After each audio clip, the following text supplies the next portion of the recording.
Неш- Бірнеше жыл медицинада жұмыс істегенмін, ешқандай батқа сенбейтін адам едім. Көп компаниялар маған жұмысқа келіп, өтініш жасайтын, неше түрлі бат алып келіп, бірақ ол кезде олар маған былай дұрыс түсіндіріп бермейтін деп ойлаймын. Мынаны ішетін болсаңыз, жақсы болып қаласыз, күшіңіз көп болады деп айтатын да. И мен көбінесе ойлайтын, что если он ішетін болсам, это какой-то допинг, или же привыкание к нему возникнет деп, оған үйреніп қалсақ, ертеңгі күні біз іше алмай қалам ба деп сөйтіп, жүре алмай қаламыз ба деп ойлайтынмын. Сол себептен мен биологически активный добавки қабылдамаған адаммын. Егер оны жақсы, дұрыс болатын болса, неге оны үкімет қолданбайды, неге оны медицинада пайдаланбайды, неге аптекада сатылмайды деп, мен бірінші ойым сондай еді. Өзі бір күні өзім ауырдым, денсаулығым болмай қалды, шаршадым деген сөз аузымнан түспейтін болды. Наступил такой момент, когда мне было 38-39 лет, у меня появилась сильная усталость, нет энергии. Я вовремя ложилась спать, вовремя вставала, но все равно не было энергии. Давление было у меня всегда очень низкое, 80/40, и я все время думала, что я давление могу поднять, чай с молоком, с сахаром, с медом или кофе. То есть я никак не думала, что за счет воды я смогу нормализовать свое давление. Как-то в то время воду никто не пил. Наша компания сегодня на рынке первая компания, которая начала работать с водой. Біздің компания бірінші судан бастады. Ол кезде бәрі айтатын, кімге керек суды, қалай сатады, не үшін су керек деп. Сол себептен компания бірінші бастаған кезде темнопольный микроскоп деген аппараттан бастаған едім. Мен сол темнопольный микроскопты оқуын оқып, мен де дәрігер ретінде тек қана сол кезде ғана сендім Коралловый клубқа. Біздің су Coral Mine, барлықтарыңыз білесіздер, Detox Plus программаның ішінде есть Coral Mine деген саше бар. У нас у всех в нашем детоксе программе есть саше Coral Mine в виде маленьких саше. Внутри молотый кальций с острова Окинава. Сондай кішкентай сашені 1,5 литр суға салып қоятын болса, судың составы 5 минутта өзгереді. Если опустить маленькое это саше на 1,5 литра воды, вода меняет свой состав. Вода становится структурированная, насыщенная макро-микроэлементом, поверхностное натяжение деген бар суда. Су сенімді болу керек. Байқайсыздар ма, кейбір кезде қатты шөлдеген кезде су ішіп жатасыздар да, қанша ішсеңіз де шөл қанбайды. Бывает же тогда, когда сильно хочешь пить воды, начинаешь пить воду, а напиться не можешь.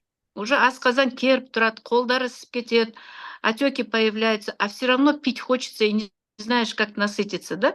То есть вода есть всасываемая и плохо всасываемая. Но коралловый кальций отличается тем, что вода становится структурированная, легко проникающая в кровь. Бұны ішкен кезде уже 15 минуттан кейін қанды қайтып повторно көретін болсаңыздар, қанның өзгергенін байқайсыздар. Когда мы смотрели в начале, мы работали так. Мы смотрели кровь человека-потребителя, затем давали 3 стакана коралловой воды, 3 стакан коралловый суп, 15 минуттан кейін, 30 минуттан кейін повторно көретінбіз. Когда минут 30 проходило, мы повторно смотрели кровь. И что мы видели на экране? Что эритроциты стали отдельно. Кровь была густая, а тут уже отдельно. Все бегает. Лейкоциты до этого, если были мелкие, неактивные, то через полчаса они раскрывались. Начинался фагоцитоз. Человек сам говорил, что стал хорошо ходить в туалет, у него запоры ушли, что он стал высыпаться, что у него отеки прошли, что у него аллергия прошла. Если этой водой промывать глаза и нос, уходит ринит позамоторно-аллергический, покраснение глаз, конъюнктивит уходит. Если маленький пакетик саше растворить на стакан горячей воды и прям с песком выпить, крапивница, отек болған кезде, когда сильная интоксикация, отравление болған кезде, это мгновенная скорая помощь, она сразу помогает. То есть это как неотложная помощь, она первая помощь адамға. Мен өзім инфекционный больницада жұмыс істеген кезде токсикоз с эксикозом, рвота, понос, температура, одышка легкими түскен бала, көзі кіртиіп, еңбегі түсіп қалған балаға біз 1 стакан суды қасына қойып қоятымыз, мамашаны үйрететіміз. Ол кезде бізде физраствор, регидрон су болатын. Соны шай қасықпен аузына құйдырып отыратымыз мамашаға. Где-то бір сағат, 2 сағаттан кейін бала кәдімгідей көзін ашатын. В растениеводстве это называется капельное орошение деп айтады. Мы сейчас знаем, кто занимается сельским хозяйством, капельное орошение. Сенімді. Вот на сегодняшний день в основном большая смертность среди населения идет от гипоксии, кислород жетіспегеннен кетеді. Инфаркт, инсульт, сегодня сердечно-сосудистые заболевания стоят на первом месте. И основная причина – қан қою.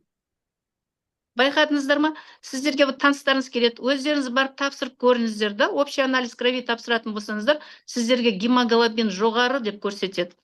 Цветной показатель төмен деп көрсетеді. Тромбоцит жоғары деп көрсетеді. А ферритин төмен деп көрсетеді. Қазір бүгінгі күнге 10 адам келсе, 10 адамда анемияны көріп отырам ғой. Мына қызыл түйіршіктердің іші бос, анемия. Но қандар қою. Қызыл түйіршіктер бір-біріне кіріп кеткен, прям сесіп қалған. И я начинаю спрашивать, понимаю, да? Сушь, ішетін напиток, чай, кофе, все что угодно. Тамақтың барлығын араластырып жейді, қою тамақты жейді. Адамның өзінің асқазаны мынау алақанымен бірдей. Вот алақандарыңызды көрдіңіздер ма, вам столько же нужно и кушать еды. Больше кушать не надо. Мы кушаем больше, чем сможем съесть. Вот даже Құранда да жазылып тұр, да? Сначала надо попить воды до еды, 1/3 желудка су болу керек, одан кейін 2/3 тамақ, и тогда еще 1/3 остается для воздуха. Потому что она тамақ қорытылу керек, происходит брожение, газообразование. И он барлығы көтеріліп, адамнан шығу керек. Біз көбінесе асығып, тамағым қарыз ашса, бәрін подряд жейміз. И пирожное, и мороженое, и фрукты, и мясо, и хлеб, и курица. Дастарханда не бар, соның барлығын жеп аламыз. Одан кейін шөлдегеннен кейін, ана қорытылмай тамақтың үстіне еще суды, шай или напиткті ше береміз. Асқазан уже толып керіп тұрады, газом некуда выйти. Откуда вот рефлюксоэзофагит, да? Үлкен асқазан постепенно мынау пищеводпен асқазан екеуінің ортасында сфинктер бар. Бетіп қысып, обратно тамақты жібермейтін. Енді асқазан керіп газға толғаннан кейін, мынау воздушный шар сияқты, да? Воздушный шар кенесе, он ауызда кенейеді. И адамның уже постоянно кене бергеннен рефлюксоэзофагит болады, да? Постоянный заброс желудочного сока. Тамақ қорытылмай тұрып қалады асқазанда. Егер де біз дұрыс суды пайдаланып, осы біздің коралловый кальций суды, это щелочное питье, мы будем пить его за полчаса до еды. Что произойдет? Бұл бос асқазан бірде шығарады. Шекке барғаннан кейін, ол үлкен дәретке обязательно шығарғызады адамды, ол затты шығарғызады. Уже екінші стакан су ішкен кезде, ол таза шектен қайтып қанға барады, ол жақтан бүйрекке барады, аузынан түріп керек. Для чего? Уже. Желудочный, оған да су керек. Соляная кислота вырабатывается, туда тоже нужна вода. Өт сұйықтау болып, өт таму керек, да? Для этого тоже нужна вода. В кишечнике есть щелочная вода. Для чего? Кишечное содержимое жидкое. Он барлығы қорытылып, перевариваться етіп, керек нәрсе сініп, керек емес нәрсенің барлығы қайтып шығады. Адам денесіне 80% ол зат сумен еріп шығады. Сол себептен, кто бы к вам не пришел, мы всегда начинаем с воды. Это первый детокс. Смузи детокс бар, да? Біреулер сок дайындап жатады, травяные чаи дайындап жатады. Может быть, они тоже хорошие. Но на сегодняшний день очень трудно найти сегодня у нас на рынке без нитратов зелень.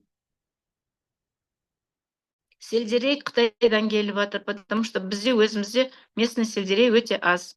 Он барлығы парникте өсіп жатыр. Немен өсіріп жатыр, қалай өсіріп жатыр. Жоқтан жақсы сельдерей. Тоже надо вымачивать, нитраты выводить, готовить нужно, да? Барлығын дайындау керек. Оның барлығын жасап, уақытысы бар адамдарға мен ризамын. Барлығын жасап. Но біз қазір жұмыстамыз. Асығыс, азанда балдарды садикке біреу жіберіп жатады, мектепке, жолдасын шығарып салып жатады.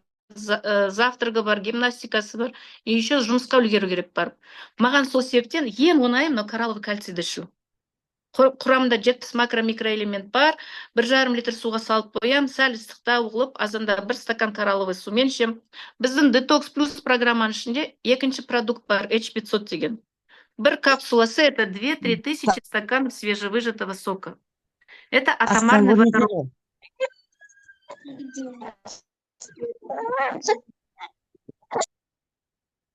Этот водород, он имеет свободный электрон, деп айтады. Он свой свободный электрон отдает токсинам, связывает их, екінші водородпен кездесіп, кислородпен кездесіп, он превращается в воду. Если H500 пить утром растворенным в стакане воды натощак, он дает регенерацию слизистой желудка деп айтады да. Пищеводта, асқазанда эрозия, язва болатын болса, ол соларды қайтарады. Улы заттың барлығын нейтрализовать етіп, бүйрек арқылы 80% улы затты шығарады. Адамда шаршау болмай қалады. Шаршамайсыздар, энергия көп болады. Оның действиясын қалай тексеруге болады? Например, осы жерде отырған адамдар, көбісі, я так думаю, спортпен айналыспайтын адамдар. Егер де сіздерді ертең спортзалға жіберіп, фитнес-тренерге жіберіп, или аэробикаға жіберіп, 2 сағат или 3 сағат тренер сізді тренажер залға кіргізсе, кешке таман ертесіне сіз уже жүре алмай қаласыздар. Бұлшық еттің барлығы ауырып, шаршап отырасыздар. Почему? Потому что когда идет усиленная тренировка, у нас вырабатывается эндотоксины. Это пировиноградная кислота, уксусная, яблочная, деп айтады. Олардың бәрі вызывают боль в мышцах. Если перед такой тренировкой выпить стакан воды и выпить 2 капсулы H500, тренировкадан шыққаннан кейін тағы да 1 стакан сумен 2 H500 ішетін болсаңыздар, сізде бірде-бір бұлшық ет ауырмайды. Бірде-бір мышцаңыз ауырмайды. Шаршау болмайды. Почему? Потому что бұлар улы заттың барлығын нейтрализация жасап, полностью бүйрек арқылы шығарады организмнен.